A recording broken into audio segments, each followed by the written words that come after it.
گھر کے اندر یعنی میرے گھر کے اندر یہ وہ شیلز ہیں جو گھر کے باہر ہیں، اس کا ہمیں کوئی اندازہ نہیں. وہ ساری سڑک کے اوپر ساری رات صبح تک، اور ابھی جب میں آپ سے بات کر رہا ہوں پھر شیلنگ ہو رہی ہے، پھر ایک اور حملہ ہو گیا. تو میں اپنی قوم کے سامنے ایک سوال رکھنا چاہتا ہوں کہ یہ کون سا میں نے اتنا بڑا جرم کیا تھا کہ میرے گھر کے اوپر حملہ، کبھی کسی پولیٹیکل لیڈر کے گھر کے اوپر اس طرح شیلنگ نہیں ہوئی. اور وہاں عورتیں تھیں، ہمارے نوجوان تھے، ان کے اوپر جس طرح اٹیک کیا گیا، اس کی کوئی تو کیا وجہ تھی؟ میرا جرم کیا تھا؟ جرم یہ تھا، ذرا میں آپ چاہتا ہوں غور سے سنیں میرا جرم کیا تھا. ایک کیس لگا ہوتا ہے توشہ خانہ کا، جو توشہ خانہ کا کیس میرے اوپر ایک الزام لگایا گیا، اور شکر ہے اللہ کا کہ وہ الحق ہے، وہ توشہ خانہ کا سب کے سامنے اب ریکارڈ آ گیا. میں چیلنج کرتا ہوں کہ جب یہ کیس سنا جائے گا، اگر کسی نے ساری چیزیں جائز طریقے سے، یعنی جائز طریقے سے، توشہ خانہ کا مطلب ہوتا ہے کہ جو آپ پریزنٹ آپ کو جب گفٹس ملتی ہیں تو ان میں سے جو آپ رکھنا چاہتے ہیں ایک قیمت ادا کر کے لے لیتے ہیں، وہ آپ کی پراپرٹی بن جاتی ہے. یہ توشہ خانہ ہے، اور یہ 70 سال سے یہی ہے. اور یہ جو کہتے ہیں کہ وہ اچھا جی وہ آپ کو کوئی بڑا تحفہ ملا تھا، اسٹیٹ گفٹ، جو آپ چیز خریدتے نہیں ہیں توشہ خانہ کی، وہ آکشن ہو جاتی ہیں، وہ کوئی عجائب گھر میں نہیں رکھی جاتی. تو میرے اوپر پورا انہوں نے میڈیا ٹرائل چلوایا، اسی کے اوپر کیس کر دیے، اور اب اللہ کا کرم ہے کہ ان ساری چیزیں ان کی سامنے آ گئی ہیں. اور ابھی آپ کو پتہ چلے گا جب وہ دیکھیں گے کہ انہوں نے چوری کی ہے توشہ خانہ سے، اور انشاءاللہ وہ سامنے آ جائے گا. اب توشہ خانہ کا کیس لگا F8 کی کچہری میں. F8 کی کچہری میں 2 دفعہ بم دھماکے ہو چکے ہیں. وہ اس کو آپ کی جو سیکیورٹی ہے وہ پروٹیکٹ ہی نہیں کر سکتے. وہ جگہ ایسی ہے کہ وہاں وکیل بھی شہید ہوئے، وہاں ججز بھی شہید ہوئے، ادھر ہی جب 2 دفعہ دہشت گردی ہوئی.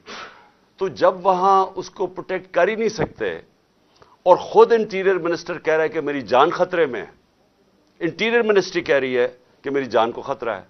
ایک میرے اوپر حملہ ہو چکا ہے.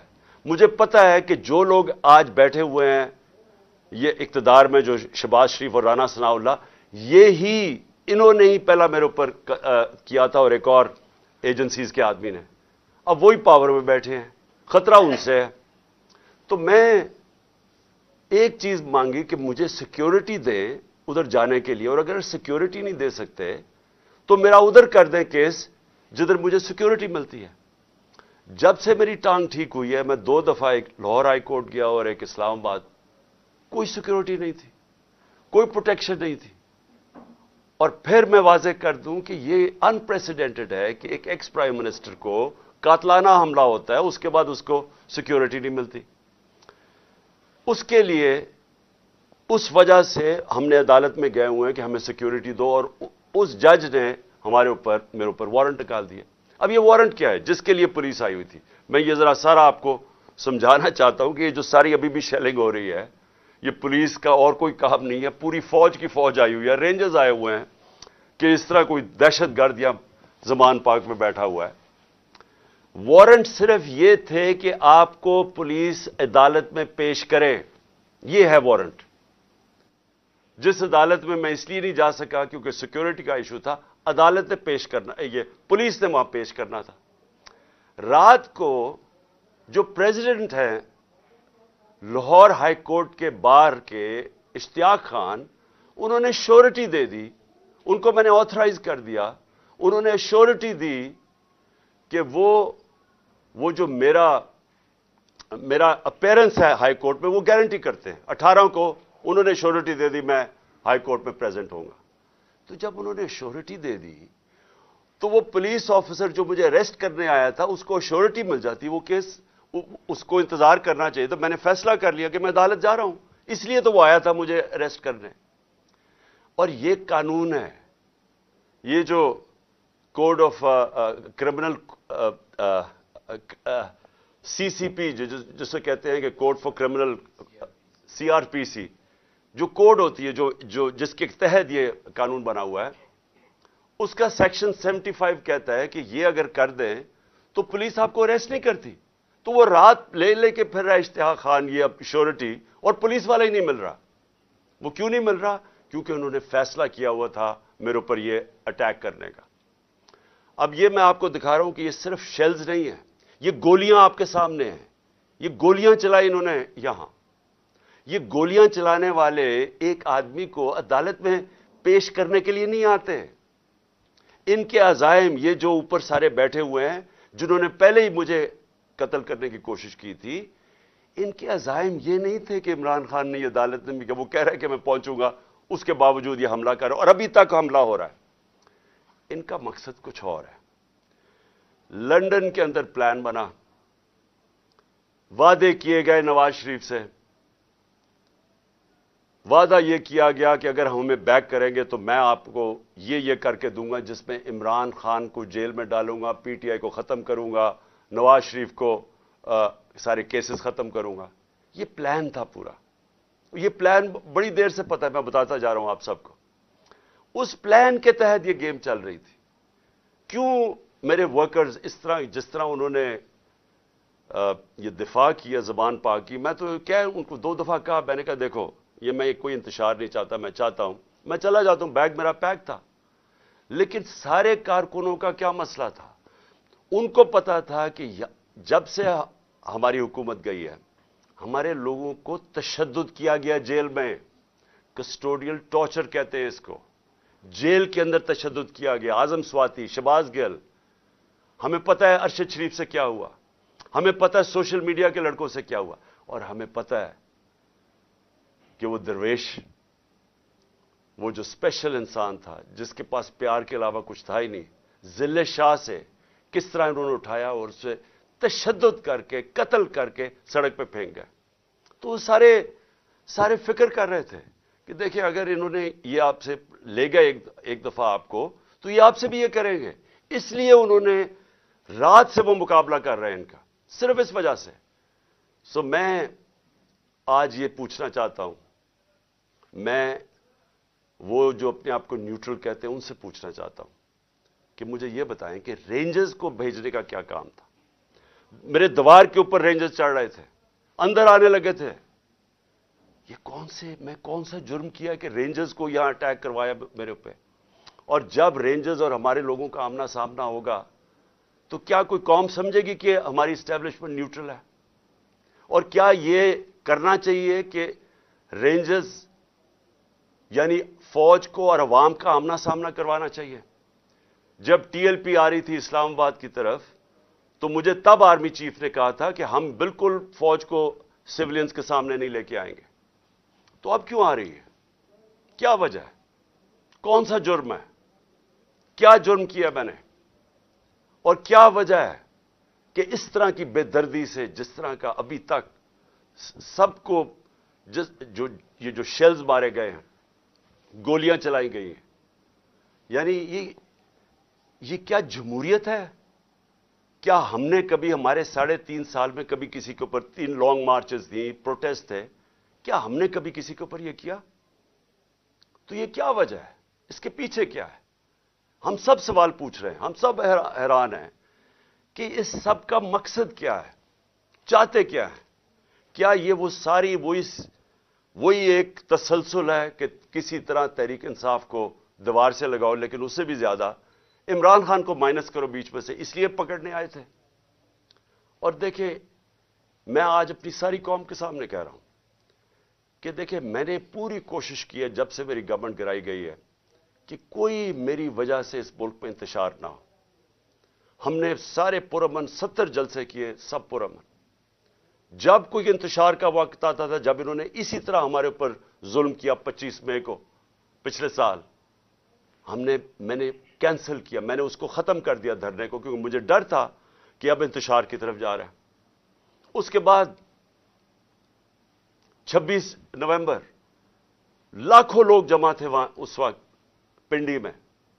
ہمارا پلان تھا اسلام آباد میں جا کے دھرنا دینا, لیکن جب میں نے ماحول دیکھا جو انہوں نے پولیس 30,000 پولیس جمع کی ہوئی تھی, تو مجھے پتا تھا پھر یہ تو جان کے چاہ رہے کوئی کلیش ہو, تو میں نے وہ کینسل کر دیا.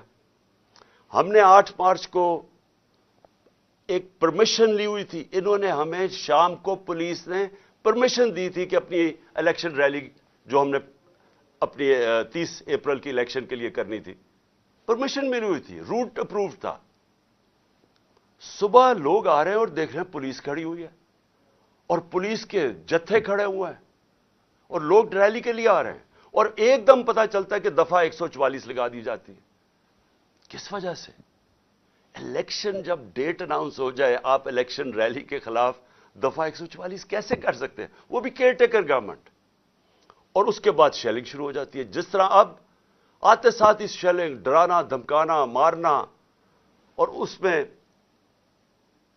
ذل شاہ کا جس طرح قتل کیا گیا, تو اس کے بعد جب اگلے دن ہم نے وہ کیا, پھر سے انہوں نے جب بین کیا, اور ان کا خیال تھا کہ ہم پھر سے ری ایکٹ کریں گے, میں نے پھر کینسل کیا, کیونکہ مجھے پتا تھا ہمارے لوگوں کو غصہ تھا جو ذل شاہ سے, سب اسے پیار کرتے تھے.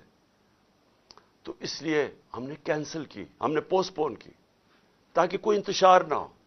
اب مجھے بتائیں, رات سے جب مجھے پتا چلا کہ اچھا یہ وارنٹ آ گئے ہیں تو چلے میں شیورٹی دے دیتا ہوں, وہ بانڈ سائن کر دیتا ہوں میں اس کے ساتھ, اشتیاق خان کے ساتھ, پریزیڈنٹ لاہور بار ہائی کورٹ بار ایسوسی ایشن. تو پھر کیا چیز رہ گئی تھی؟ کیا وجہ ہے؟ ابھی تک حملے ہو رہے ہیں, عدالت کے اندر ہمارا کیس پڑا ہے, عدالت میں ہم گئے ہوئے ہیں اسلام آباد میں اور لاہور میں, اور ابھی تک یہ شیلنگ رینجرز نے پھر اٹیک کر دیے. اور مجھے ابھی بھی نہیں سمجھ آئی کہ میرے گھر کی دیواروں سے کود کے اندر آ رہے تھے. کیا کوئی کمانڈو ایکشن کرنا تھا کہ عمران خان کو پکڑ کے لے جانا تھا؟ یہ کیا مذاق کر رہے ہیں اس ملک کے ساتھ. اور میں آخر میں افسوس سے کہنا چاہتا ہوں کہ دیکھیں, یہ ملک کو ادھر آپ لے کے جا رہے ہیں, اور جو بھی اس وقت پاور میں بیٹھے ہیں, میں آپ کو یہ بتا دوں کہ ملک کو ادھر لے کے جا رہے ہیں کہ یہ میرے ہاتھ سے بھی چیز نکل جائے گی. اب یہ جو لڑکوں نے, یہ تھوڑے سے تھے, جس طرح انہوں نے وہاں کھڑا ہو کے ٹیئر گیسنگ سب کے باوجود, اتنی بھاری پولیس کی نفری اس کے سامنے کھڑے ہوئے ہیں, صرف اس خوف سے کہ چیئرمین کو اٹھا کے لے جا کے یہ پھر جیلوں میں تشدد کریں گے. اور خوف یہ ہے کہ انہوں نے قتل کرنے کی کوشش کی تھی اور یہی اب جیل میں لے کے جا رہے ہیں. کسی کو اعتماد نہیں ہے ان مجرموں کو, یہ جرائم پیشہ لوگ ہیں, کسی کو ان کے اوپر اعتماد نہیں ہے.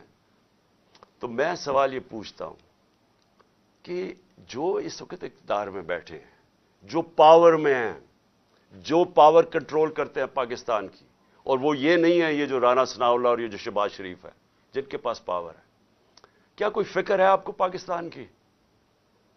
کیا آپ کو فکر ہے کہ یہ ملک جا کدھر رہا ہے؟ کیا آپ کو فکر ہے کہ میں اگر آپ جب بھی مجھے پکڑ لیں گے کیا ہوگا؟ جیل میں چلا جاؤں گا. زندگی موت اللہ کے ہاتھ میں ہے, عزت ذلت اس کے ہاتھ میں ہے. کیا کر لیں گے آپ؟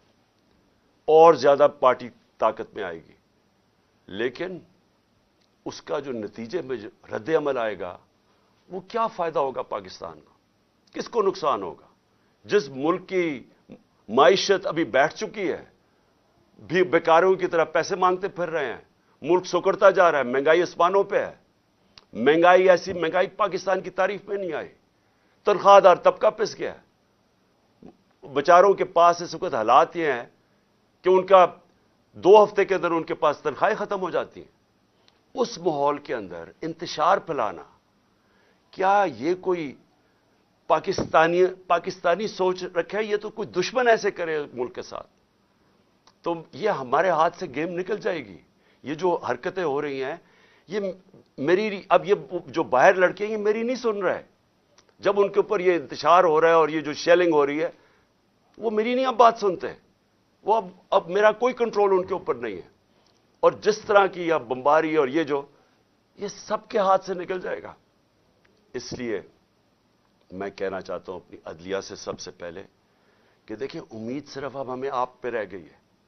یہ جرائم پیشہ لوگ جو گورنمنٹ میں بیٹھے ہیں, یہ تو کوشش کر رہے ہیں کہ 80 کیسز کر دیے ہیں, یہ تو کیسز بڑھتے جائیں گے.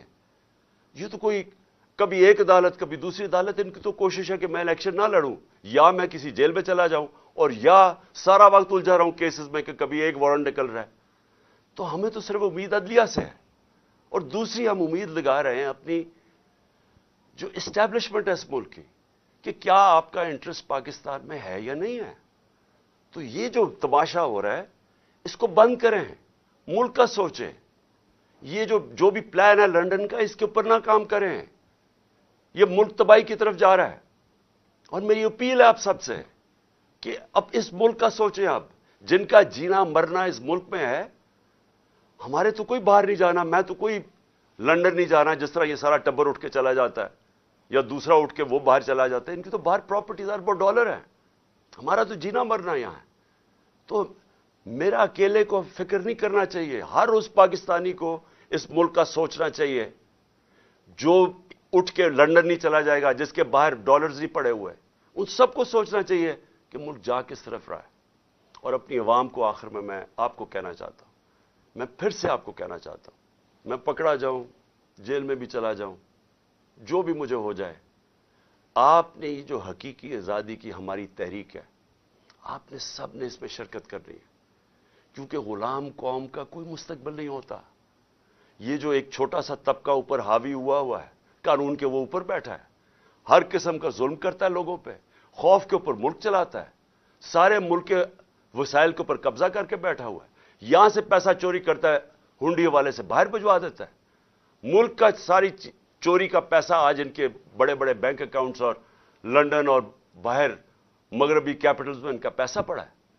صرف دبئی کے اندر 20,000 پاکستانیوں نے, یہ ابھی بلومبرگ کی رپورٹ ہے, 20,000 پاکستانیوں کا دبئی میں $10.4 ارب پڑا ہوا ہے.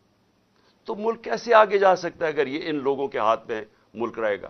اس لیے میں قوم کو آج کہہ رہا ہوں کہ آپ نے پوری طرح اس حقیقی آزادی کی جہاد میں شرکت کرنی ہے. پاکستان زندہ باد.